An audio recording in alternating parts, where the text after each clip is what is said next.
अस्सलाम वालेकुम नाज़रीन, इमरान याकूब खान साहब के साथ मैं हूं Samina Pasha. Program view point में आपको खुशामदीद कहती हूं।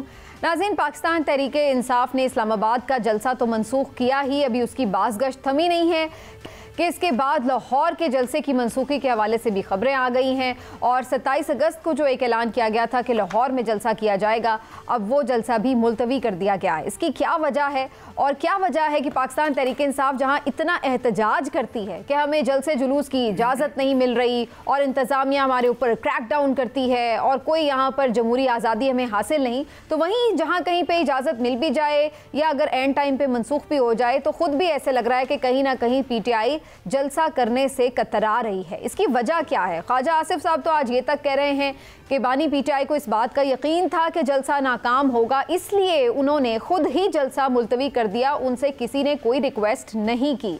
ये अपनी जगह एक सवाल है, लेकिन इसके साथ साथ जो PTI के अंदरूनी इख्तलाफात हैं उसकी वजह से भी बहुत से लोग ये समझते हैं कि PTI एक बहुत बड़ी सियासी पावर शो जो करना चाहती है शायद इसी वजह से नहीं कर पा रही। बहरहाल PTI के मुख्तलिफ इख्तलाफात को ख़त्म करने के लिए अब एक कमेटी भी तश्कील दे दी गई है और साबिक सदर आरिफ अलवी अब इस हवाले से बाकायदा अपनी जो तजावीज़ हैं वो भी देंगे और इस हवाले से मुख्तलिफ मामलात को रफा दफा करने के लिए भी कोशिश करेंगे। तो क्या वाकई हम ये समझें कि अब PTI के अंदरूनी इख्तलाफात खत्म हो जाएंगे? मौलाना फजल रहमान साहब की जो एक अहम मुलाकात हुई सदर आसिफ अली जरदारी के साथ, उसके हवाले से भी अब कई लोग ये खबरें दे रहे हैं कि मौलाना ने ना तो PTI के साथ इत्तेहाद किया है लेकिन ना ही किसी किस्म के ताउन का यकीन हुकूमत को दिलाया है। क्या ऐसा ही है? तो फिर मौलाना क्या एक सोलो फ्लाइट लेकर जा रहे हैं? ये और इस समेत बहुत सारी अहम खबरें हैं जो कि आज हम प्रोग्राम में डिस्कस करेंगे और ख़ास तौर पर आज ख़ास तौर पर आखिर डिस्कस करेंगे क्रिकेट के हवाले से, जो हम एक तनज़्ज़ुली देख रहे हैं पाकिस्तान क्रिकेट टीम की, तो उसके हवाले से भी डिस्कस करेंगे। आज एक और मैच हम हार गए हैं बांग्लादेश से, पहली दफ़ा ये हमने हिस्ट्री बनाई है। लेकिन पहले ज़रा सियासी मामलात की तरफ चलेंगे। आज ख़ास तौर पर हमें प्रोग्राम में ज्वाइन कर रहे हैं शौकत बसरा साहब। आप PTI के सीनियर रहनुमा हैं। शौकत बसरा साहब आज स्टूडियोज़ में हमारे साथ तशरीफ़ रखते हैं, बहुत शुक्रिया बसरा साहब। आपकी तरफ तो मैं आती हूँ, मैं ज़रा इमरान साहब से प्रोग्राम का आगाज़ करती हूँ, फिर हम दोनों आपसे सवालात करते रहेंगे। इमरान साहब, ये यहाँ से यही बात का आगाज़ करते हैं कि लाहौर का जलसा 27 अगस्त अब बिल्कुल करीब थी, लेकिन वो जलसा भी मुलतवी कर दिया गया है और इस जलसे के हवाले से और उससे पहले भी जो इस्लामाबाद का जलसा मुलतवी हुआ उसके हवाले से भी अब PMLN ने, हुकूमत ने ये मौक़िफ़ अपनाया कि बेसिकली इनके पास खुद ही स्ट्रेंथ नहीं है और ये बाद में बिला वजह हमारे ऊपर शोर करते हैं कि जी हमने इजाज़त नहीं दी तो इसलिए जलसा नहीं हुआ। हकीकत क्या है? क्या पावर्स नहीं है, अब स्ट्रीट पावर नहीं है PTI के पास? बिस्मिल्लाहिर्रहमानिर्रहीम। समीना, देखें, अगरचे हमारे भाई शौकत बसरा साहब तो इस बात से इत्तफाक यकीनन नहीं करेंगे, लेकिन सच बात यही है कि PTI में इस वक्त अब वो जोश खरोश उस तरह से नहीं रहा। उनका कारकुन मायूस बैठा और उसकी बुनियादी वजह ये है कि ये एक जो इनकी ग्रुपिंग है और दूसरे देखें PTI में पावर सेंटर क्या है, वो है बानी PTI इमरान खान। इमरान खान को जितना अरसा ज़्यादा होता जाएगा जेल में सलाहों के पीछे, उतना ही पार्टी को नुकसान है। और फिर सबसे बढ़ के ये कि अब जो ग्रुपिंग की बातें होती हैं, पहले वो सिर्फ बातें थी, अब तो देखें हकीकत है। इवन कल हम जब बात कर रहे थे तो आपका भी एक मौक़िफ़ था वज़ीर इत्तलात के हवाले से कि जी नंद भाभी की लड़ाई को इस तरह से क्या ज़रूरत है। तो नंद भाभी की लड़ाई को तो देख लें, अब तो अपनी उन्होंने कमेटी भी बना दी है। यानी इख्तलाफात हैं उस पार्टी में, इससे आप इनकार नहीं कर सकते। तो जब और ये एक हकीकत भी है, हमें ये मानना चाहिए, इस बात को तस्लीम करना चाहिए कि जब, ये तो मैं भी नहीं कह रही कि इख्तलाफात नहीं है और होते हर पार्टी में। हाँ, मैं यही, और ख़ास तौर पे जब लीडरशिप, ख़ास तौर पे जब लीडरशिप मौजूद ना हो तो फिर ये इख्तलाफात होना एक फितरी सी बात है। ये कोई ऐसी अनहोनी नहीं है जो PTI के साथ हो गई या किसी और जमात में नहीं है। लेकिन PTI स्ट्रीट पावर खो चुकी है आपका, जो नहीं स्ट्रीट पावर नहीं, मैं ये कह रहा हूँ कि ये जो हाँ जी मौजूदा क़यादत है वो बुरी तरह नाकाम हो चुकी है अपने कारकुन को मोबिलाइज करने की। ठीक है, तो मौजूदा क़यादत से फिर पूछते हैं शौकत बसरा साहब, लाहौर के जलसे से भी आप लोग पीछे हट गए सर। अच्छा, पहली बात तो ये है कि याकूब मिनाज साहब हमारे भाई हैं, बिल्कुल उन्होंने स्टार्ट में सही कहा, उनकी बात से वो कहते हैं ना एब्सोल्युटली नॉट, मुकम्मल ना इत्तेफाकी है और मैं इत्तेफाक नहीं करता। उसकी रीज़न्स हैं। पहले लाहौर जलसे के हवाले से, लाहौर जलसे के हवाले से ये सूरत हुई कि हमने इजाज़त ली थी 27 तारीख की हाई कोर्ट से। अगर हम जलसा नहीं कर सकते तो हमें हाई कोर्ट जाना क्यों पड़ता है? जलसे की इजाज़त तो या यहाँ पर इस वक्त कोई हमारे आईनी हकूक़ नहीं है? क्या हमारे कोई इंसानी जमहूरी हकूक़ का जनाजा निकाल दिया गया है?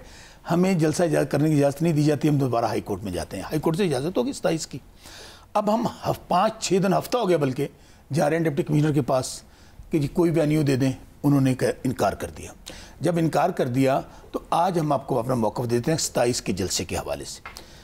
अब हम कंटेम्प्ट ऑफ कोर्ट मूव करेंगे कल, और उसमें हम अपना मौक़िफ़ ये देंगे कि हमें 8 सितंबर के बाद कोई डेट दी जाए, और अगर हमें इजाज़त मिलेगी, हाई कोर्ट का ऑर्डर रिपीट होना है, कंटेम्प्ट ऑफ कोर्ट में जाना है। इमरान भाई ये बात मेरी रिकॉर्ड पे रखिएगा, हमें इस दफ़ा हुकूमत लाहौर में जलसा करने की इजाज़त दे या ना दे। हालांकि हमें इमरान खान साहब ने ये कहा हुआ है कि जब तक आपको हुकूमत जलसा करने की इजाज़त ना दे आपने जलसा नहीं करना। उसकी वजह ये तो पहले कहा था ना, अब तो उन्होंने कह दिया। अब उन्होंने कह दिया कि 2 जलसे हमने करने ही करने हैं, एक इस्लामाबाद वाला, एक लाहौर वाला। तो 27 की हम रिक्वेस्ट ये करेंगे 8 सितंबर के बाद हमें कोई डेट दे दें यहाँ पर लाहौर में। ये तो बरवत साहब ने भी उस दिन कहा था, जब खान साहब से मुलाकात की तो उसके बाद उन्होंने आके यही बड़क मारी थी कि कुछ हो जाए हम करेंगे और मैं देखूंगा। और तो यही कहा था ना। हाँ जी, हम लेकिन फिर इस्लामाबाद का जलसा नहीं किया। मैं इस्लामाबाद के जलसे की फिर सुन लेते हैं। इमरान भाई, अगर आपको नहीं पता कैसे जलसा नहीं हुआ, अगर हम पहली बात तो मुझे सिर्फ एक उसका, चूंकि लाहौर जलसे की पहले बात हो रही है, आप कह रहे हैं कि चूंकि हुकूमत ने उसका नहीं इजाजत दी, इजाजतनामा एनओसी नहीं दिया, तो इस वजह से आप लोगों ने उसे मुलतवी किया है। लेकिन सच बात तो ये है कि सोशल मीडिया पर कोई उसकी कैंपेन नजर नहीं आई, ग्राउंड पे कोई कैंपेन नजर नहीं आई, कहीं हमें ऐसा नहीं लगा कि क़यादत करना चाह रही थी लेकिन एंड टाइम पे चूंकि उन्होंने इजाजत नहीं दी इसलिए। समीना, ये तकरीबन इस इजाजत को हाई कोर्ट की तरफ से जो हमें इजाजत मिली है, तकरीबन इसको 2 हफ्ते हो गए। मेरे पास ऑर्डर मौजूद हैं। मुसलसल हमारी और टीम जा रही थी डीसी के पास, एसी के पास, उन्होंने हमें इजाज़त नहीं दे रहे थे। जहाँ तक तैयारी की बात, मैं अब उस बात पे आ जाता हूँ, लिंक करता हूँ इमरान भाई ने जो बात कही है।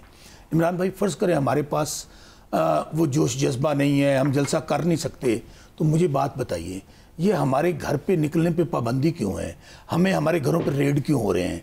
हमें दहशत गर्दों की तरह डील क्यों किया जा रहा है? 13 अगस्त आज़ादी का दिन है ना। अगर उस दिन भी हम पाकिस्तान में रह के आज़ादी नहीं मना सकते, उस दिन क्या हुआ? उस दिन यहाँ पे हमने रैली निकाली, हमाद अजहर साहब उसको लीड कर रहे थे। हमारे साथ जो हुआ लिबर्टी चौक के अंदर, पाकिस्तान का झंडा क्यों उठाया है? लोगों को जेलों में डाल दिया गया, हमारी माँ बहनों बेटी में। अभी तक हमारे अवैस यूनुस सब जेल में पड़े हैं। भाई, अगर हम जलसा कर नहीं सकते तो इमरान साहब आप एक काम करें, हमें आप इजाज़त ले दें। अगर इमरान खान साहब ने जलसा किया था, लाहौर का जलसा होता, उसके बाद 5 दफ़ा हमने मीनार पाकिस्तान भरा है। मैं आज आपके GNN में इमरान याकूब साहब और समीना पाशा को गवाह बनाकर कहता हूँ, आप हमें इजाज़त लेकर दें, ये हमें ना रोकें, ये हमारे घरों पे छापे ना मारें। ये हर, मैं तहसील का रहने वाला हूँ भावर जनूबी पंजाब में, एक एक तहसील पे इमरान साहब 50-50 पर्चे हुए हैं और एक एक FIR में 500-500 बंदा नामजद है। और करते क्या है?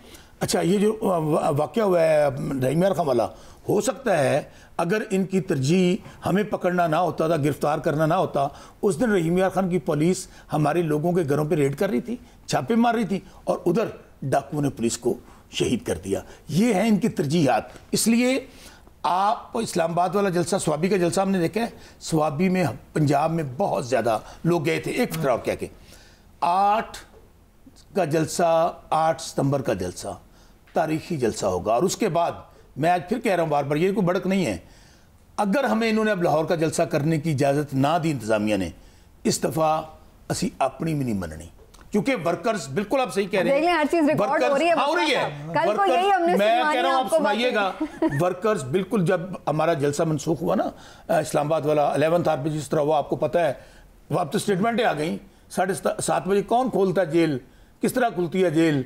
अगर हमारे पास स्ट्रेंथ नहीं थी, हालांकि हमारा 20 किलोमीटर दूर जलसा था। ख्वाजा आसिफ ने तो नई कहानी सुनाई है भाई, वो कह रहे हैं कि उन्होंने राब्ते किए हैं तो हमने भी फिर उनको फैसिलिटेट किया, हम उन्हें मना करते हैं कि अगर ख्वाजा आसिफ साहब जो 50,000 वोटों से खुद आ रहे हुए हैं, टोटल तमाम के तमाम लोग, शौकत मुशर्रफ आपके सामने बैठा है, 50,000 वोटों से जीत के आए हैं, वो टोटल 17 सीटों वाले भाईजान, अगर जलसा हम नहीं कर सकते थे तो पहला बयान तो हुकूमत का क्या है, निकालें उसका जो क्या नाम है, राना सनाउल्लाह। फिर उन्होंने कहा 7:30 बजे तो जेल की मुलाकात असी तो नहीं करा सकते, पता नहीं किन्ने कराई है। इतनी बेबसी, और जलसा हमारा कैंसिल हुआ है, ज़्यादा परेशानी उनके कैंपों में है, ज़्यादा वो उनके लटके हुए हैं। लेकिन इमरान साहब आप अब सवाल कीजिएगा, इंशाल्लाह 8 सितंबर को भी जलसा होगा। काम सिर्फ ये कर दें, पंजाब में जो हमारी माओ बहनों बेटियों को जेलों में डाला हुआ है, अब हम निकलेंगे। अच्छा बसरा साहब, अब ये हम खौफ के बुत लाहौर में तोड़ देंगे। बसरा साहब देखिए, हमने बड़े आराम से आपकी सारी गुफ्तगू सुनी, हम आपकी बात को सारी को सच भी मान लेते हैं, हम नहीं ये कहते कि आप गलत कह रहे हैं। मुझे सिर्फ ये समझा दें, मैं समझना चाहता हूँ आपसे कि अगर आप 8 को भी जलसा नहीं करते किसी भी वजह से, तो फिर क्या बहाना रह जाए? एब्सोल्युटली नॉट इमरान भाई, मैं बताता हूँ, सुने सुने, हम करेंगे करेंगे करेंगे और ज़रूर करेंगे। पहले भी बहाना, मुझे बात बताइए, जब सारे काफिले इस्लामाबाद पहुंच गए, मेरी इमरान भाई बात सुन लें, जब सारे काफिले इस्लामाबाद पहुंच गए और उसके बाद रातों रात फिर वो जो कहने लगे कि यहाँ खून की नहरें बह जाएंगी, यहाँ पे लोग मर जाएंगे, मजहबी तंजीमों के लोग आए हुए हैं, अब तो एक एक बात क्लियर। और खान साहब ने क्या कहा, हाँ हमारा पॉलिटिकल लॉस हुआ, हमें नुकसान हुआ, हमारा कारकुन मायूस हुआ। खान साहब को देखिए, जिनको हुकूमत ने दीवार के साथ लगा दिया है, जिनको जो कुछ हमारे साथ हो रहा है, 200 मुकदमा, इद्दत में निकाह जैसे घटिया मुकदमे, और अब हमें क्या। लेकिन उन्होंने क्या कहा, अगर ये सूरत हाल है कि वाकई 9 मई दोबारा हम पे डाल दिया जाएगा, अगर वाकई यहाँ पर खून बहेगा, यहाँ पर मजहबी तंजीमें आई हुई हैं, तो मैं ये फिर कुर्बानी, ये वो स्टेट्समैन है। अच्छा, वो कहते हैं सबसे पहले पाकिस्तान। बसरा साहब सबसे पहले, अच्छा बस एक सवाल इमरान भाई, एक इमरान भाई सवाल, इस्लामाबाद में जमात इस्लामी जाती है, उनको बड़े प्रोटोकॉल दिए जाते हैं, उनका धरना करवाया जाता है। उन्होंने 9 मई नहीं किया हुआ। सुन तो लेना, सर आप पे कलंक का टिक्का 9 मई का है, 9 मई उसको धोए। 9 मई, दूसरी बात बसरा साहब, 9 मई 8 फरवरी को धोया नहीं गया अभी। बसरा साहब अब सुन तो लें प्लीज, गुजारिश ये है, मुझे आप ये बताएं कि आप जो कह रहे हैं जी काफिले वहां पे पहुंच गए, तो उन काफिलों के लिए वैसे जलसे की तैयारी क्या थी? चले वो तो सुबह हुआ ना कि हाँ साहब ने मना कर दिया। क्या स्टेज था, क्या कुर्सियां थी, क्या वहां जलसे की लाइटिंग थी? अगर आप तो इतना भी आपकी मासूमियत पे मर ना जाऊं, वो हमें वहां पर झंडा लेके खड़े नहीं होना देते। आप कह रहे स्टेज नहीं, सुनिए मैं बताता हूं हमने क्या किया था।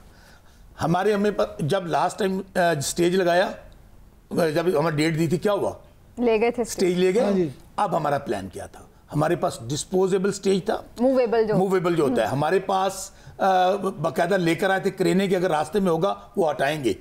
इमरान भाई मेरा तो एक मासूमाना सवाल है सबसे, भाई अगर हमारे पास लोग नहीं है, हम जलसा नहीं कर सकते, तो ये क्यों भाग दौड़, पर्चे, मुकदमे, रेड क्यों हो रहे हैं? और दूसरी बात, तहरीक लबैक गई, उनके साथ पुलिस वहां पे झुंबर डाल रही थी, उनको फैसिलिटेट कर रही थी। 9 मई अब कह रहे हैं ना, 8 को कौम ने बता दिया। अगर इसके बावजूद हमारा, इमरान खान साहब क्या कहते हैं ना, जनरल फैज को जोड़ना है 9 मई के साथ, जनरल बड़ी शहादत है। खान साहब ने क्या कहा, उन्होंने कहा बनाए जुडिशियल कमीशन। अब तो और जरूरी हो गया है, दूध का दूध पानी का पानी हो जाएगा। मौक़िफ़ है, लेकिन येट टू बी प्रूव। मेरा अब सवाल ये है कि इन तमाम बातों की जगह अपनी, लेकिन ये भी तो बात हकीकत है कि आपका कारकुन हो या आपकी इवन लीडरशिप भी है या खुद इमरान खान साहब की हमशीरा हैं, ये सब लोग भी तो जो मौजूदा क़यादत है उसको शक की नज़र से देख रहे हैं। इसकी शक की नज़र से देखने की क्या वजह? अच्छा मैं आपको एक बात बताऊं समीना, सूरत ये है कि 8 फरवरी को लोगों ने वोट शौकत बसरा को नहीं दिया था। उन्होंने किसी को MNA, MP, वजीर या वजीर आला बनने के लिए वोट नहीं दिया था। सिर्फ एक बुनियाद पे वोट दिया था कि 8 फरवरी को हम वोट डालेंगे और 9 या 10 फरवरी को इमरान खान साहब जेल से बाहर होंगे और पाकिस्तान के वजीर आज़म होंगे। बदकिस्मती से ये आज क्या हुआ, पाकिस्तान की तारीख का सबसे बड़ा फ्रॉड हुआ आवाम के साथ। झुरलू कह लें उसको, कलंक का टिक्का कह लें, वो तो सब कह रहे हैं कि आप लोग खुद नहीं उन्हें निकाल रहे। अच्छा मेरी गुजारिश सुन लें, मेरी गुजारिश। फार्म 47 ईजाद कर लिया गया, अब तो पूरी दुनिया बता रही है कि कौन कौन से फार्मूले अपनाए गए। अगर इमरान साहब लाहौर में बैठे हैं, अगर मियाँ नवाज शरीफ हार गया जो सबसे बड़ा स्टॉलवर्ड था कि मियाँ जी दुआवेगा तो लग पता जावेगा, तो मियाँ के साथ क्या हुआ, जेल से डॉक्टर यास्मीन राशिद ने 80,000 वोटों से हरा दिया। मरियम बीबी जो इस वक्त वजीर आला है वो हार गई महर शराफत से। रीज़न क्या थी कि आज भी इनको खौफ है, ये कहते हैं ना आप जलसे नहीं करने देते, खौफ है, अवाम हमारे साथ नहीं है, अवाम हम अवाम में जाने के काबिल नहीं है, इसलिए हमारे ऊपर जुल्म हो रहा है। आप कह रहे हैं कारकुनान, हाँ नहीं, मैं भी तो कारकुन, सारे कह रहे हैं कि जी आपकी जो लीडरशिप है वो चाहती नहीं इमरान खान जेल से बाहर है। एक बात बताऊं, तहरीक इंसाफ नाम है इमरान खान का और सिर्फ इमरान खान का, कोई और इसके अंदर ना कोई कारकुन किसको लीडर मानता है, ना कोई लीडर है। तहरीक इंसाफ का लीडर एक ही है जिसका नाम इमरान खान है, जिसके नाम पर यह हुआ कि ना हमारे खंबों को क्या समीना, खंबों को क्या उन्हें क्या, Pakistan PTI is history, Imran Khan is history, party खत्म हो गई, बल्ला छीन लिया, हमारे पोलिंग कैंप नहीं लगने दिए। लोगों ने पता क्या किया, उनकी सवारियों पे बैठ के उनके कैंपों से पर्चियां लेके अंदर जाके कहा जान अल्लाह दी वोट खा। बसरा साहब अगर इजाजत दें, देखिए अगर तो आप ये समझते हैं ना कि आपको सारा ही वोट इमरान खान की मोहब्बत का मिला, तो बड़ी माजरत के साथ इसमें कोई शक नहीं कि इमरान इस वक्त मकबूल तरीन सियासी लीडर हैं। 90-95% पाकिस्तान के साथ है। सुन लें, मैं कहता हूँ जी आप 99% कह दें, ये मैं तो खुद ये कह रहा हूँ कि इस वक्त इसमें कोई शक नहीं कि इमरान खान एक मकबूल तरीन सियासी लीडर हैं इस वक्त।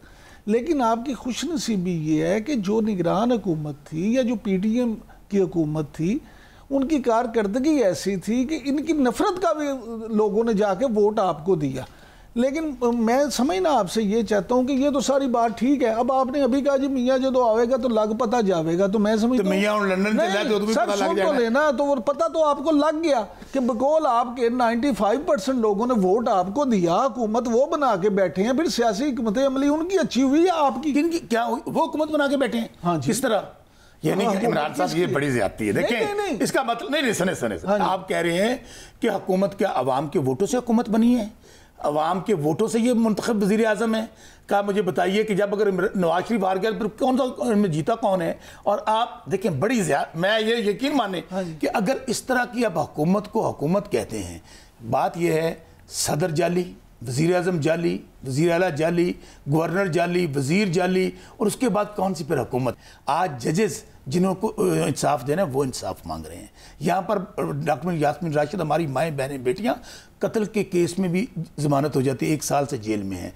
10 अच्छा मुझे बताइए इमरान साहब और शमीना, आप दोनों से सवाल है, क्या अगर लाहौर में आप 5 बजे को आप वक़ुआ कर दें, कोई आप जुर्म कर दें, आप एट अ टाइम 10 शहरों में दोनों हो सकते हैं उसी वक्त पे? नहीं, ये तो हम रोज आपकी गैर अच्छा आप फिर उसी तरह है कि आप क्या ना जीतने के बावजूद वज़ीर आज़म हो सकते हैं? तो फिर आप बताएं ना मुझे कि फिर इसका मतलब क्या हुआ? इसका मतलब है अब अच्छा मैं एक और बात करता हूं, हम तो चैलेंज दिया इनको, आ जाएं खुद ही सवाल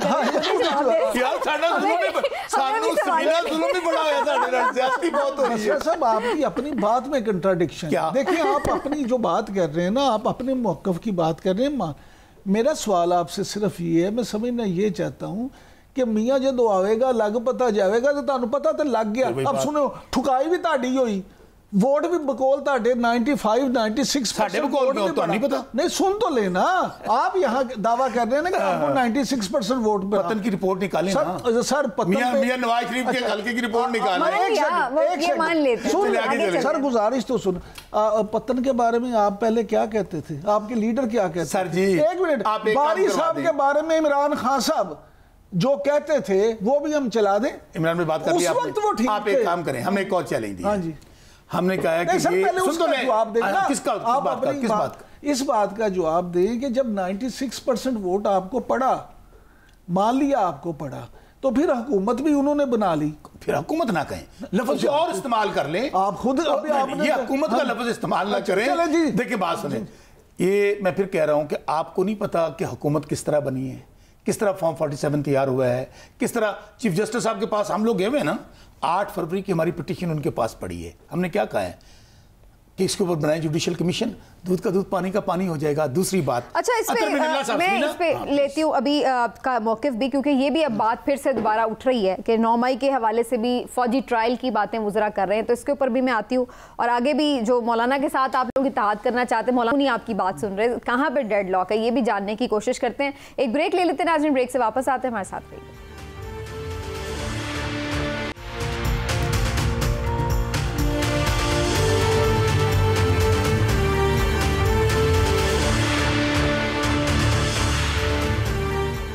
जी वेलकम बैक नाजरीन। वज़रा कह रहे हैं कि 9 मई के हवाले से फौजी ट्रायल भी हो सकता है इमरान खान साहब का, अगर उनके लिंक फैज़ हमीद साहब के साथ बाकायदा इस्टेब्लिश हो गए तो। बसरा साहब तैयार हैं आप लोग फिर फौजी ट्रायल, जहां और लोगों का हो रहा है, आपकी पार्टी के कई लोग हैं, वहाँ खान साहब का भी हो जाएगा? ये भी करके देख लें, पहले कौन सा काम तैयार है? तैयार क्या, खान साहब से सवाल किया गया था, उन्होंने कहा अगर आपके पास सबूत मौजूद हैं बिस्मिल्लाह कीजिए, बनाइए जुडिशल कमीशन, लाइव दिखाइए कौम को कि ये एविडेंस हमारे खिलाफ मौजूद है। हम तो ये देखें, कभी कोई मुलज़म और मुजरम ये नहीं कहता कि आप मेरे खिलाफ अगर कोई सबूत है तो उसको लाइव उसकी प्रोसीडिंग कौम को दिखा दें। हमारा तो डे 1 से मुतालबा है। 8 फरवरी का डाका डाला आपने, जो आप कह रहे हैं कि जाली हुकूमत बनी, उसका जुडिशल कमीशन की एप्लीकेशन दी है, आज तक उसका केस टेकअप नहीं हुआ। मिलिट्री कोर्ट की हमने एप्लीकेशन दी हुई है, उसकी कार्रवाई नहीं हो रही। हम तो बार बार, इमरान साहब हमारा तो मौका भी बड़ा क्लियर है, ये करके देख ले।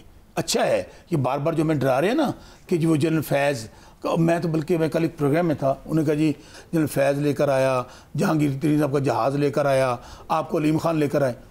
2024 में हमें कौन लेकर आया है इमरान साहब? आज तो तमाम जमातें हमारे खिलाफ, तमाम जो चीज़ें हालात हैं हमारे खिलाफ। फैज़ साहब का नेटवर्क अभी भी पूरा काम कर रहा था, और 24 का इलेक्शन फैज़ हमीद साहब के नेटवर्क ने ये जितनी सीटें आपको मिली हैं वो भी, यानी कि रिटायर्ड होके जनरल फैज़ ने हमें 2024 का इलेक्शन जितवा दिया। इससे बड़ा अजूबा या लतीफ़ा कोई नहीं होगा। हम तो कहते हैं बिस्मिल्लाह कीजिए, बार बार यही कह रहे हैं कि पाकिस्तान में अगर अदालती निज़ाम बेहतर हो जाए ना, तो आज दुनिया में हमारा इमरान साहब 139वां नंबर है नीचे से। आज हालत यह है कि नीचे 4 या 5 मुल्क रह गए हैं कि पाकिस्तान में अदलिया की सूरत हाल ये है। आज अदलिया फैसला देती है, आपकी वो जो वज़ीर आला हारी हुई है उन पर हमले हो रहे हैं। कानून साजी क्या हो रही है, जैसे जजेस की फैसला देते हैं सिर्फ उस चोरी और डाके को छुपाने के लिए कभी रिटायर्ड जजेस लगा देने हैं। ट्रिब्यूनल आप कह रहे हैं ना, कहाँ आपकी हुकूमत, ट्रिब्यूनल क्यों रोके हुए हैं? उसका काम रोक दिया है, इसलिए रोक दिया है। फॉर्म 45 मंगे, उन्होंने क्या थोड़ी डिग्री जाली। तो कल मौलाना ने वैसे क्या जरदारी साहब को यकीन दहानी करा दी है? वो अच्छा, मौलाना साहब की एक बात भी सुन लीजिए कि मौलाना साहब की अपनी जमात है, हमारी अपनी जमात है। हमारी जमात में कोई मर्ज तो नहीं हुए, लेकिन नुक्ता नज़र हमारा और उनका, बल्कि वो हमारे से भी एग्रेसिव है। इमरान साहब और समीना पाशा उन्होंने ये कहा कि बलूचिस्तान की असम्बली अरबों में ख़रीदी गई है, सिंध की असम्बली में अरबों रुपए में खरीदो फरोख्ती है। बल्कि कल मैं हमदुल्ला साहब के साथ था। मुतासिर तो खैबर पख्तूनख्वा से हुए ना, लड़े तो वो आपके खिलाफ इलेक्शन है, और वो वहां पर भी उन्हें एहतियात, वो कह रहे हैं एहतियात हैं उनके, वो कह रहे हैं हमदुल्ला साहब मेरे साथ कल शो में उन्होंने कहा जी कि इलेक्शन नहीं था, ऑक्शन था। अब जब नुक्ता नज़र एक था, हमने उनको अप्रोच किया कि आएँ, हमने तहफ़्ज़ आईन पाकिस्तान के नाम से 6 जमातों का इत्तेहाद बनाया। वो हमारे साथ, उन्होंने कहा ये मीटिंग्स हमारी बहुत ज़्यादा हुई हैं, लेकिन अल्टीमेटली कल उन्होंने ये कहा कि हम जद्दोजहद अलग करेंगे, लेकिन हम पार्लियामेंट में आपके साथ होंगे। अब ये सुनने में आ रहा है, में वोट नहीं देंगे नहीं, अब सुनने में, देखें मीना, बात ये है, हमारी तो बात उनसे हुई है, अब एक गैर आइनी और गैर कानूनी ये कानून साजी करने जा रहे हैं। ना इनके पास 2/3 मेजॉरिटी है नेशनल असम्बली में, ना 2/3 मेजॉरिटी है इनके पास सेनेट में, लेकिन इस वक्त आइन तो है ही नहीं है। पहले भी आपको पता है कि जो कुछ हो रहा है गैर आइनी हो रहा है, यहाँ पे गैर कानूनी हो रहा है। तो लेट्स सी कि मौलाना फजल रहमान साहब अगर उन्होंने वोट वहाँ पे वोट अपने पूरे कर लिए, चाहे मौलाना साहब उनके साथ मिल जाएं, क्योंकि मौलाना ने आपसे ये कहा है कि जी हम कमेटी बना देते हैं और फैसला हम बाद में उस कमेटी में डिस्कशन के बाद करेंगे कि हमने वोट उन्हें देना है या नहीं देना। उन्होंने आपसे ये नहीं कहा कि वो बिल्कुल वोट नहीं देंगे। अगर वो भी वोट दे देते हैं या हुकूमत आज़ाद कुछ लोगों को मिला के या किसी तरह से भी वोट पूरे कर लेती है अपने और कानून साजी कर लेती है, तो फिर इमरान भाई for the sake of arguments कि मौलाना फजल रहमान साहब भी हमें वोट नहीं देते, in spite of all that उनके 9 MNAs कम हैं, फिर भी उनके वोट कम है। हाँ जी। इसी तरह सेनेट में भी वोट दे दें तो वहां पे नहीं, लेकिन जो आपके 41,000 कर रहे हैं अभी, बात मेरे को सुन लीजिए, सेनेट में भी वोट कम है अभी। सेनेट की तो वैसे ही नामुकम्मल है। हाँ, यही बात, सेनेट में तो और इंटरेस्टिंग सिचुएशन है कि केपी का इलेक्शन ही ना हाउस ही कंप्लीट नहीं है, तो इस तरह किस तरह कानून साजी होगी? आप जरूर सवाल कर रही थी। मैं ये बात कर रही थी कि अभी जो आप नंबर गेम की आप बात कर रहे थे, जो 41 आपके MNA है, वो तो अभी तक इलेक्शन कमीशन नहीं मान रहा ना कि तो वो तो आजाद है। वो अगर उनमें से कोई 8-10 वोट, इलेक्शन कमीशन ने तो आज ये जाली हुकूमत बनवाई है। हम तो वही कहते हैं कि सबसे बड़ा जो कुछ इलेक्शन में फ्रॉड हुआ, लेकिन वो दे तो सकते हैं ना, डिफेक्शन क्लॉज तो नहीं लगेगी उन पे, क्योंकि वो तो किसी पार्टी में ही नहीं है। जो बात अगर मगर लेकिन से शुरू हो, लेट्स सी वो क्या करते हैं। अभी जाहिर है कि सुप्रीम कोर्ट के ऑर्डर की वो वायलेशन कर रहे हैं, कंटेम्प्ट ऑफ कोर्ट कर रहे हैं। अभी तक उन्होंने हमें रिजर्व सीट्स नहीं दी हैं। इसके बावजूद इमरान साहब, हम अदालतों से इनकी तरह अदालतों पे हमला नहीं करेंगे। हम ये नहीं करेंगे कि जजेस के ज़मीर मुर्दा हो चुके हैं। हम अदालतों में अपने केस लड़ेंगे और इंशाल्लाह 30 अक्टूबर डेडलाइन आप भी ज़रा जेहन में रखिएगा, जो मर्जी कर लें, आप अवाम से ज़्यादा देर लड़ नहीं सकते इमरान साहब। आज अवाम और इमरान खान एक तरफ खड़े हैं और ये जो तमाम जमातें जिनको अवाम मुस्तरद कर चुकी है ये एक तरफ खड़े हैं। आज आपका इन्वेस्टर मुल्क से भाग चुका है।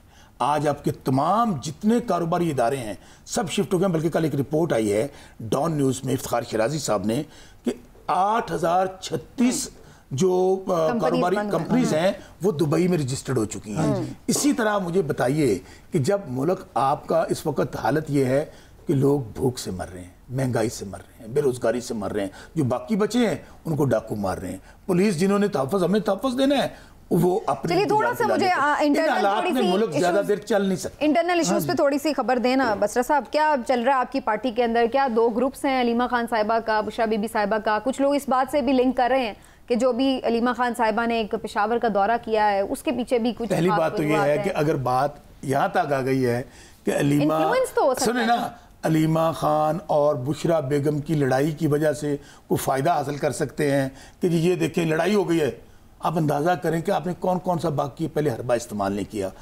आपने इद्दत में निकाह जैसा घटिया, मैं एक बात करने लगा, ये दो बातें हैं, इद्दत में निकाह जैसा घटिया मुकदमा और ये ख़वातीन वाला मामला। जब आप मामला ख़वातीन तक ले जाए ना, इसका मतलब है आप शिकस्त खा चुके हैं, आप हार चुके हैं।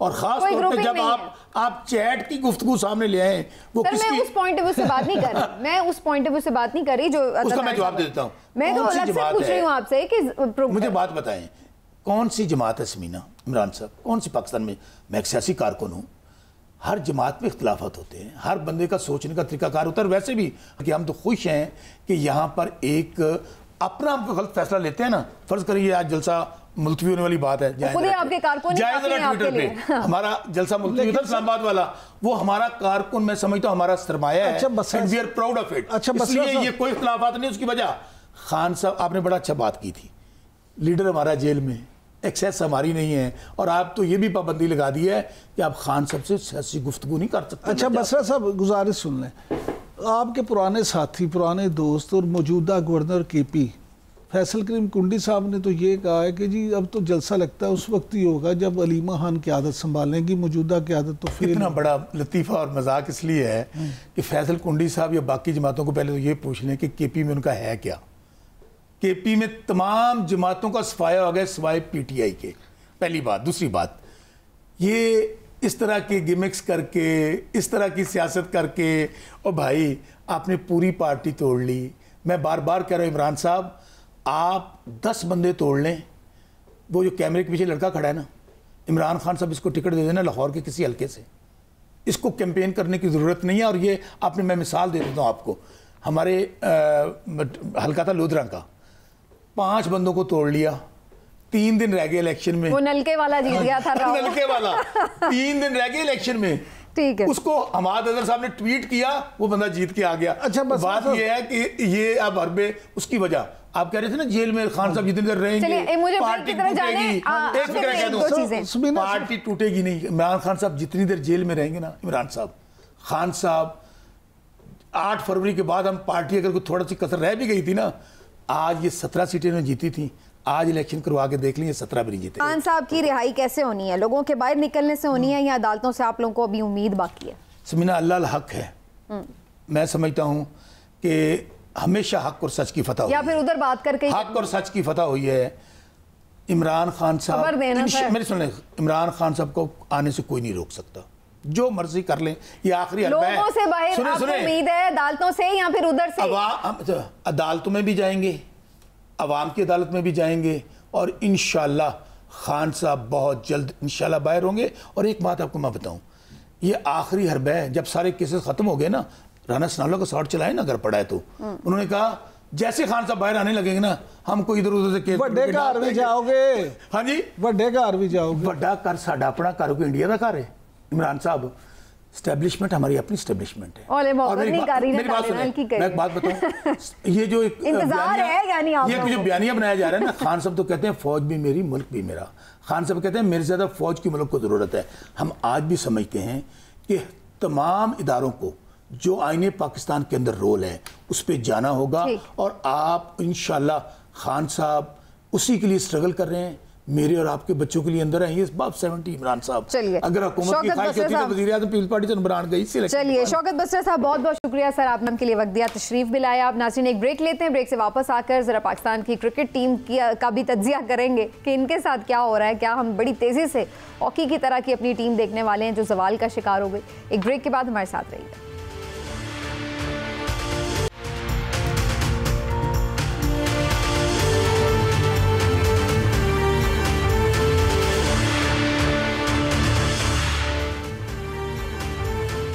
वेलकम बैक नाजरीन। रावलपिंडी टेस्ट पाकिस्तान हार गया है और बांग्लादेश ने ये तारीख रकम की है। पहला टेस्ट मैच होम ग्राउंड पर पाकिस्तान को शिकस्त हुई है और बड़ी मायूस कुन परफॉर्मेंस रही पाकिस्तानी टीम की। जाहिर है कि अब उससे पहले भी हम देख रहे हैं मुसलसल पाकिस्तान जिस तरह से अच्छा परफॉर्म नहीं कर पा रहा, पाकिस्तान क्रिकेट उसके ऊपर पहले से ही तनकीद हो रही थी। लेकिन बांग्लादेश जो कि बहुत स्ट्रॉन्ग टीम नहीं है उसके बावजूद भी हम अपने घर में उनसे हार रहे हैं और टेस्ट मैच हार रहे हैं, तो इसके ऊपर जाहिर है कि वजूहात तो तलाश करनी चाहिए। क्या वजह है कि अभी तक पाकिस्तानी टीम में कोई बेहतरी नज़र नहीं आ रही, जबकि ये कहा गया था कि वर्ल्ड कप के बाद तो एक मेजर ऑपरेशन होगा, बड़ी सर्जरी होगी, लेकिन उसके असरात हमें उस तरह से नज़र नहीं आ रहे। इस सेगमेंट में खासतौर पर हमें ज्वाइन कर रहे हैं साबिक टेस्ट क्रिकेटर तनवीर अहमद साहब। उनसे इस बारे में जानेंगे कि क्या ये क्रिकेट की कोई टेक्निकल कुछ चीज़ें ऐसी कहीं पाकिस्तान लैक कर रहा है या फिर जो पीछे एक पॉलिटिकल बैकग्राउंड है इसका, उसकी वजह से पाकिस्तान को मुश्किलात है। इसके ऊपर भी बात करते हैं। तनवीर, सबसे पहले आपका बहुत शुक्रिया, आप प्रोग्राम में हमें वक्त दे रहे हैं। आपको खुशामदीद कहती हूँ और साथ में आपके नज़दीक क्या वजह बनी शिकस्त की, पाकिस्तान क्यों मुसलसल बुरा परफॉर्म कर रही है? देखिए जी, सबसे पहली बात तो ये कि ये जो आपने सर्जरी का वर्ड यूज़ किया ना, ये इस दफ़ा ये सर्जरी का वर्ड यूज़ हुआ है, वरना जब भी पाकिस्तान टीम किसी भी आईसीसी के इवेंट में हारती है वो सर्जरी का वर्ड यूज़ तो नहीं करते, लेकिन सर्जरी ज़रूर हो जाती है। कप्तान की भी हो जाती है, प्लेयर्स की भी हो जाती है, लेकिन जो बोर्ड के लोग हैं या जो कोचिंग स्टाफ है उनके ऊपर ज़रा आंखें जो हैं वो कम रखी जाती हैं, सारी ब्लेम जो है वो प्लेयर्स के ऊपर डाल देते हैं। खैर, मैं तो हमेशा बोलता हूं कि कभी भी पाकिस्तान क्रिकेट की चीज़ें बेहतर नहीं होनी। उसकी वजह यह है क्योंकि हम बहुत बड़ी बड़ी मिस्टेक्स करते हैं। मिस्टेक्स क्या करते हैं? सबसे बड़ी मिस्टेक्स एक तो ये होती है कि जो चेयरमैन होता है वो आपका मेरिट पे नहीं है, क्योंकि प्रॉपर जो है वो जो एसोसिएशन के सिस्टम जो इलेक्शन का हम कहते हैं वहां से प्रेसिडेंट आता है, फिर बोर्ड बनता है गवर्निंग, वहां से फिर आपका जो आपका चेयरमैन सिलेक्ट होता है वहां से होता है। दूसरी चीज कि आप सीईओ पाकिस्तान से बाहर ले लेके आते हैं हमेशा, कभी यहाँ का मिल गया तो मिल गया, वरना हमेशा बाहर से आता है। कोचिंग स्टाफ आपका हमेशा बाहर से आता है, चाहे वो हमारे पाकिस्तान प्लेयर खेले हुए लड़के हो, बेशक मुल्क छोड़ के चले गए, नेशनलिटियां बाहर मिल गई, रहते बाहर हैं, उनको ला के जो है वो कोचिंग स्टाफ में बिठा दिया जाता है। लाइक जिस तरह मैं अजहर महमूद की बात कर रहा हूँ। उसके बाद आप लोग तो करंट अफेयर्स के शोज करते हैं, आप कभी इस पे ध्यान डालिएगा कि क्रिकेट बोर्ड के अंदर या कोचिंग स्टाफ में कितने लोग ऐसे हैं जो जिनकी बाहर की नेशनलिटी और वहाँ यहाँ पे आके जो है वो नौकरियां करने लग जाते हैं। ठीक है, आपके अपने लोग गलत क्या और इसमें फर्क क्या पड़ रहा है, ये समझाइए ना। देखिए, उसकी रीजन सबसे बड़ी ये है, अच्छा ये इसके ऊपर कोई और नहीं बोलता सिवाय मेरे। मैं ये बात करता हूँ कि भाई मैं ये नहीं कहता कि जी हमारे ये जो लोग हैं ये बुरे हैं या इनको क्रिकेट का पता नहीं। मैं ये कहता हूं कि भाई हमारे जो लड़के हैं पाकिस्तान से जरूर खेले, और जब चले गए पाकिस्तान छोड़ के, जब मुश्किल हालात थे तो पाकिस्तान गए ना, वहां जाके आप रह रहे हो, फैमिली आपकी वहां है, अब वहां के सिस्टम में काम करो ना। और जो 14-14, 15-15 साल से जो लोग यहाँ काम कर रहे हैं, जिनको आपने कोचिंग कोर्सेज करवाए हुए हैं, उनको कौन ऊपर लेके आएगा? जिनको फिर भी यहाँ की चीजों का जो है वो पता है, तो उनके साथ नाइंसाफी होती है। इसीलिए मैं कहता हूँ कि बाहर के लोग नहीं आने चाहिए। हाँ, अगर आप सिर्फ ये समझते हैं कि बाहर से कोई बंदा आना चाहिए जो पाकिस्तान का बॉर्न है, ना पाकिस्तान से क्रिकेट खेला हुआ है, वो किसी और कंट्री का इंटरनेशनल प्लेयर है, ये कोचिंग कोर्सेज किए हुए वो कोचिंग करता है, लाइक जैसन गिलेस्पी की जिस तरह मैंने बात की है। अगर इस तरह का कोई प्लेयर है जो बाहर ही रहता है, वहीं उसने क्रिकेट खेली, आप उसको हायर करना चाह रहे हैं, उसके साथ आप अपने कोचिंग स्टाफ को रखें जो उसके हेल्पर्स हों, जो उसका तो मकसद तो यही होता है ना कि जो उनकी टेक्निक्स हैं, जो उन्होंने एक एक्सपीरियंस गेन किया होता है, जो उनका एक्सपोजर होता है, उसका फायदा उठाया जा सके। तो इंटरनेशनली जो लोग काम कर चुके हैं, चाहे वो पाकिस्तान के हों या इंटरनेशनल हों, उसका मकसद तो बुनियादी तौर पर ये भी हो सकता है कि जो उनका एक्सपोजर है उससे फायदा उठाया जाए। वो देखें, आप फायदा उठा तो रहे हैं, हमारे लोग जैसन गिलेस्पी को लाके फायदा उठा रहे हैं। इससे पहले डेव वॉटमर आया था, फिर पुराने जमाने बॉब वुल्मर थे, फिर मिकी ऑर्थर थे। आप इन लोगों को लाके अपना फायदा उठाते हैं। तो मैं ये कहता हूं कि इन लोगों के साथ आप अपने लोगों को साथ रखें, उनको भी इन लोगों से जो है वो सीखने का मौका मिले। दूसरी बात ये, आप बांग्लादेश का भी आप कोचिंग स्टाफ देख लें, कहीं पे आपको कोई बड़ा सुपरस्टार उनके कोचिंग स्टाफ में नजर आया? नहीं नजर आता। आप इंडिया की मिसाल ले लें, इंडिया का अगर कोई हेड कोच बाहर को होता था, बाकी सारी जो है उनका स्टाफ जो है अपने लोकल कोचेज होते थे। तनवीर साहब, दो चीज़ें इसमें बड़ी अहम है। पहली बात तो ये कि हमारे यहाँ क्या आप ये नहीं समझते कि ये भी फुकदान है कि क्वालिफाइड लोग हैं नहीं। प्लेयर्स जो हैं, बड़े बड़े अच्छे प्लेयर, वो इसलिए भी ज़ाया हो जाते हैं या कोच नहीं बन सकते कि उन्होंने क्वालिफाइड कोर्सेज जो हैं वो किए ही नहीं, वो क्वालिफाइड ही नहीं है, तो आप उनकी खिदमत से कैसे फ़ायदा उठाएंगे? अच्छा सर, मुझे ये चीज़ बता दें, ये लाहौर के अंदर NCA या इधर कोचिंग कोर्सेज नहीं करवाए जाते? हर साल कोचिंग कोर्सेज होते हैं। ये जो हमारे लोकल कोचेज हैं, इन्होंने लेवल 3 लेवल 4 कहाँ से किया हुआ है? ये पाकिस्तान से किया हुआ ना, ये पाकिस्तान क्रिकेट बोर्ड ही करवाता है ना। अभी कुछ दिन पहले कराची में कोचिंग कोर्सेज हो रहे थे, लेवल 1 लेवल 2 लेवल 3 लेवल 4। ये यही तो क्वालिफिकेशन, और कौन सी आप क्वालिफिकेशन की बात कर रहे हैं? इस क्वालिफिकेशन के साथ लड़का जो भी है वो कोचिंग करता है। तनवीर साहब, ऐसे कोचिंग वगैरह ये सब चीज़ें बिल्कुल इनका एक अपना एक हिस्सा है और बहुत ज़रूरी है, मैं इससे इनकार नहीं कर रही। लेकिन देखिए, जब हमारे पास वर्ल्ड क्लास लेवल के प्लेयर्स थे और जब हम जीत रहे थे, जब पाकिस्तानी टीम की एक धाक थी, तो उस वक्त भी कोई इतने ज़्यादा हमारे पास वसाइल नहीं थे, लेकिन लोगों का इनबॉर्न टैलेंट इतना होता था और हम देखते थे कि उस टैलेंट की बुनियाद के ऊपर नामुसाइद हालात के बावजूद लोग परफॉर्म कर जाते थे। अभी ये रिसेंट मिसाल अरशद नदीम की है, जिनके पास कुछ भी वसाइल नहीं थे लेकिन वो परफॉर्म करके आए हैं एक्स्ट्रॉर्डनरी। तो आप समझते हैं कि क्या कोई टैलेंट की भी कमी आ गई है हमारे प्लेयर्स के अंदर? बिल्कुल टैलेंट की कमी, बहुत ज्यादा टैलेंट की कमी है, बहुत ज्यादा टैलेंट की जो है वो कमी है। देखिए, आप पुराने टाइम की बात कर रही हैं ना, उस टाइम के जितने भी क्रिकेटर्स थे ना, उन्होंने सिवाय 92 के वर्ल्ड कप के अलावा कोई हमें मतलब इवेंट, जो बड़े बड़े नाम थे, जिन प्लेयर्स की आप शायद बात कर रही हैं या मैं समझ रहा हूँ उन्हीं प्लेयर्स की आप बात कर रही हैं, वो इंडिविजुअल परफॉर्मर्स इतने बड़े थे। अगर हम 2009 की T20 वर्ल्ड कप की टीम देखें जो जीती थी, उसमें आधी टीम तो नए लड़कों की थी। फिर उसके बाद जो चैंपियन ट्रॉफी हम सरफराज की कप्तानी में जीते, उसमें भी आधी टीम तकरीबन जो है वो नए लड़कों की थी। लेकिन जो टॉप परफॉर्मर जिनको हम समझते थे वाकई बहुत बड़े नाम है, नो डाउट नाम बहुत बड़े थे, लेकिन वो बायलैटरल सीरीज में परफॉर्म कर करके अपने इंडिविजुअल उन्होंने नाम बनाए हुए थे। लेकिन ICC का टूर्नामेंट उन्होंने कोई अपने होते हुए कोई इतने ज्यादा जो है वो नहीं जितवाए। अच्छा तनवीर साहब, ये फरमाइएगा कि जो लड़कों की आपस की ग्रुपिंग है, खिलाड़ियों की ग्रुपिंग, आप ये नहीं समझते कि सबसे ज्यादा नुकसान हमारे क्रिकेट को इस ग्रुपिंग की वजह से होता है? देखिए, ग्रुपिंग बनती क्यों है?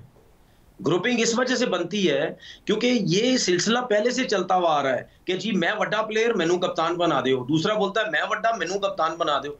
ये ग्रुपिंग्स बनती है कप्तानी की वजह से। ग्रुपिंग कभी परफॉर्मेंस की वजह से नहीं बनती।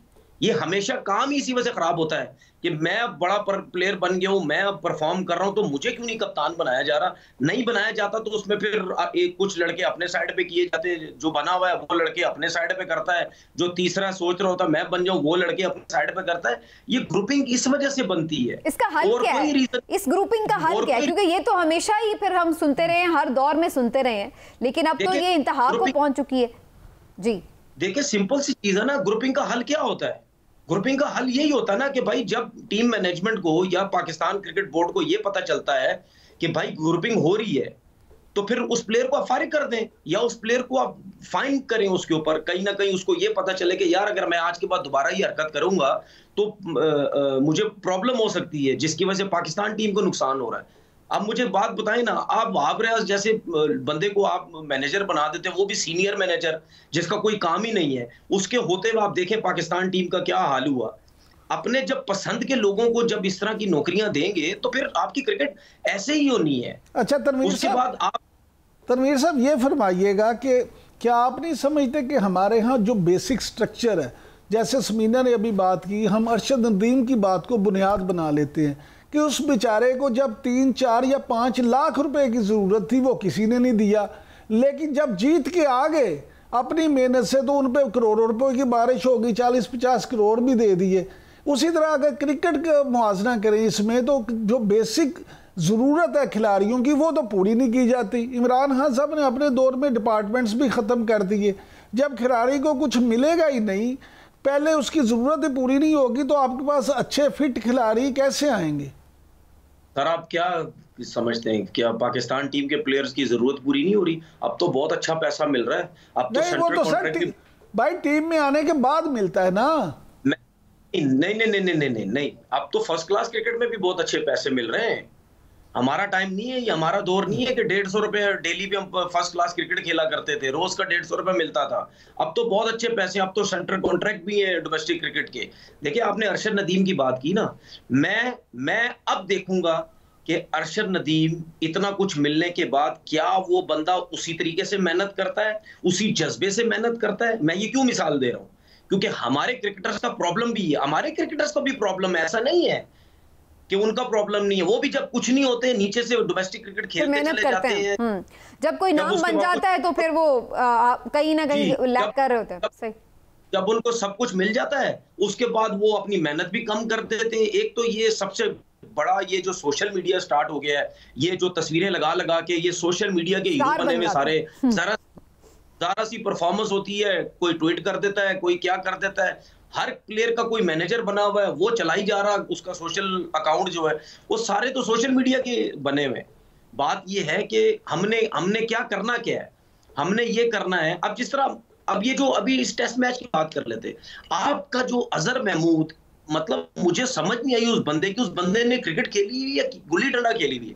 मतलब वो बंदा प्रेस कॉन्फ्रेंस में आके ऐसी ऐसी बातें कर रहा है, ऐसे लगता है उस बंदे ने क्रिकेट ही नहीं खेली। यहाँ पे बॉल स्पिन नहीं होगा, हम सोच रहे थे 5वें दिन जाके मैच ही नहीं जाएगा, ये नहीं होगा, वो नहीं। ओ भाई, आप अपनी कंडीशन में खेल रहे हैं यार, क्या मजाक करवा रहे हो पूरे दुनिया में। ऐसी पिचेस के ऊपर आपका स्पिनर्स खेलते ही खेलते हैं। आप 4-4 फास्ट बॉलर पे जाएं या 6-6 फास्ट बॉलर पे जाएं, आपका जेन्युइन स्पिनर खेलते ही है। और ऐसी पिचेस पे जो बिल्कुल फ्लैट पिचेस हो जाती हैं, उसमें तो आपका टेस्ट मैच 5वें, चौथे, 5वें दिन तक तो जाता ही है। तो इसमें बहुत ज्यादा वैसे लोग कैप्टेंसी को भी बहुत ज्यादा तनकीद का निशाना बनाते हैं। अब यहाँ पर तो बाबर आजम भी नहीं है कैप्टन, लेकिन फिर आपको क्या नजर आ रहा है, क्या अब भी कैप्टन चेंज होना चाहिए? क्योंकि ये भी बड़ा बार बार देखा गया है कि बार बार कैप्टन चेंज होता है, उससे भी टीम सेट नहीं हो पा रही होती और फिर हम बहुत ज्यादा चेंजेस से भी उनको खराब ही करते हैं। देखिए कैप्टन भी वो लाए ना आप, जिसकी जो पाकिस्तान टीम के परमानेंट मेंबर भी हो, टीम के साथ हो, एज अ प्लेयर खेल रहा हो। आप कप्तान उसको लेके आते हैं जिसकी अपनी परफॉर्मेंस दी 28 का उसका एवरेज टेस्ट क्रिकेट का, आप उसको लेके आए थे। शान मसूद का इससे पहले भी कमबैक करवाया, क्या जी वो काउंटी क्रिकेट में खेल रहा है जी, काउंटी में कप्तानी कर रहा है, काउंटी में बड़ा अच्छा परफॉर्म कर रहा है। भाई पाकिस्तान डोमेस्टिक क्रिकेट बंद कर दो। आपके ये सिलेक्टर्स, कितने सिलेक्टर्स ऐसे हैं जो प्रेस कॉन्फ्रेंस करते हैं जब टीमें अनाउंस करते हैं, ये जो प्लेयर पाकिस्तान में क्रिकेट नहीं खेल रहा होता, ये उठा के उनको पाकिस्तान टीम में सिलेक्ट कर लेते। वो कहते हैं वो फलानी लीग खेल रहा था जी, उसने बड़ी अच्छी परफॉर्मेंस दी, फलानी क्रिकेट खेल रहा था, उसने बहुत अच्छी परफॉर्मेंस दी। अब शान मसूद जो है वो टीम का हिस्सा नहीं, वो क्या करेगा? वो अपनी जगह बनाने के लिए सुनता रहेगा, सबकी जो बोल रहा है वो जो है वो करता रहेगा। ठीक है, बाबर आजम के साथ लोगों को प्रॉब्लम था। मैं तो हमेशा बाबर के लिए फाइट करता हूं। मैं ये कहता हूं कि सिर्फ कप्तानी का प्रॉब्लम नहीं होता। अगर ये टेस्ट मैच पाकिस्तान की टीम बांग्लादेश से हारी है तो क्या सिर्फ शान मसूद की अपनी परफॉर्मेंस की वो टीम हारी है? नहीं, बैटिंग पूरा क्लैप्स कर गई सेकंड इनिंग के अंदर, और मतलब वर्स्ट बॉलिंग की है पाकिस्तान के फास्ट बॉलर्स ने। इतनी मतलब यानी बड़ी फास्ट बॉलिंग, ये कहते हैं दुनिया की सबसे बड़ी बॉलिंग लाइनअप है। भाई कौन सी बॉलिंग लाइनअप है? ऐसी बॉलिंग लाइनअप का हमें कोई फायदा नहीं है। मैच ना जितवा सके। बिल्कुल बांग्लादेश से भी 10 विकेटों से। बिल्कुल एग्जैक्टली। साहब बहुत बहुत शुक्रिया आपका, बड़ी ज़बरदस्त आपकी गुफ्तगू। तनवीर अहमद ने मुख्तलिफ निशानदेही की है कि कहाँ कहाँ प्रॉब्लम है पाकिस्तानी क्रिकेट में। वी जस्ट होप, और दुआ ही कर सकते हैं। अब तो मेरा ख्याल है हमारे हाथ में तो अब सिर्फ यही रह गया कि दुआ ही करें कि कोई मौजज़ा हो जाए और हम वही पाकिस्तानी क्रिकेट का उरूज देखें जो कभी हम देखा करते थे। लेकिन बहरहाल आज तो काफ़ी ना सिर्फ ये कि टीम मायूस है बल्कि शायकीन उनसे ज़्यादा मायूस है। मिलते हैं आपसे अगले प्रोग्राम में, अपना ख्याल रखिए, अल्लाह हाफ़िज़।